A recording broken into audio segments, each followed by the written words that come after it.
The perimeter of a rectangle and square are 160 meter each. അപ്പോൾ റെക്റ്റാങ്കിളിൻ്റെ പെരിമീറ്ററിൻ്റെ formula 2 × L + B 160 ആണ്. അപ്പോൾ നമുക്കറിയാം L + B എന്ന് പറയുന്നത് 160 divided by 2 80. Perimeter of square എന്ന് പറയുമ്പോൾ 4A ആണ് 160.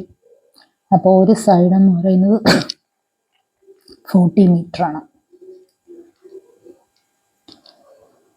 The area of rectangle is less than that of square by 100 centimeter. അപ്പോൾ സ്ക്വയറിൻ്റെ ഏരിയയുടെ ഫോമുല എന്ന് പറയുന്നത് സൈഡ് സ്ക്വയർ ആണ്.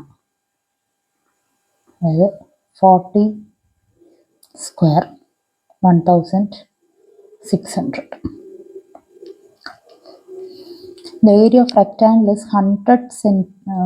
area of rectangle is less than that of square by 100 centimeter. So area of rectangle എന്ന് പറയുന്നത്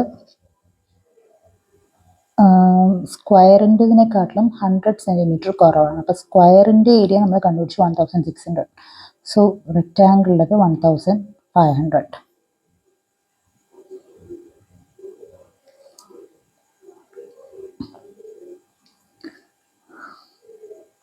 area of rectangle അതിൻ്റെ formula എന്ന് പറയുന്നത് ലെങ്ത് ഇൻറ്റു ബ്രെഡ്ത്ത് ആണ്.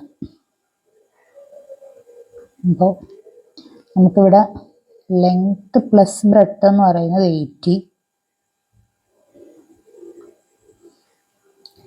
ലെങ്ത് ഇൻറ്റു ബ്രെഡ്ത്ത് എന്ന് പറയുന്നത് 1500. അപ്പോൾ 50 + 30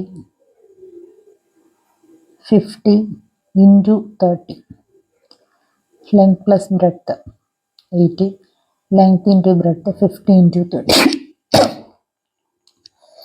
അപ്പം നമ്മൾ ചോദിച്ചിരിക്കുന്നത് ലെങ്ത് ഓഫ് റെക്റ്റാങ്കിളാണ്. അപ്പം നമുക്ക് സൈഡ്സ് കിട്ടി, റെക്റ്റാങ്കിളിൻ്റെ സൈഡ്സ് കിട്ടി, അതായത് 50 ഉം 30. എപ്പോഴും ലെങ്ത് എന്ന് പറയുന്നത് വലിയ സൈഡും ബ്രെഡ്ത്ത് എന്ന് പറയുന്നത് സ്മോളർ സൈഡുമാണ്. അപ്പോൾ 50 ഉം 30 ഉം റെക്റ്റാങ്കിളിൻ്റെ സൈഡ്സ് എന്ന് പറയുന്നത് 50 ഉം 30 ഉം ആണ്. എപ്പോഴും ലെങ്ത് ആയിരിക്കും വലുത്, ബ്രെഡ്ത്ത് ആയിരിക്കും ചെറുത്. അപ്പോൾ ലെങ്ത് ഓഫ് റെക്റ്റാങ്കിൾ എന്ന് പറയുന്നത് 50 ആണ്, 50 മീറ്റർ ആണ്.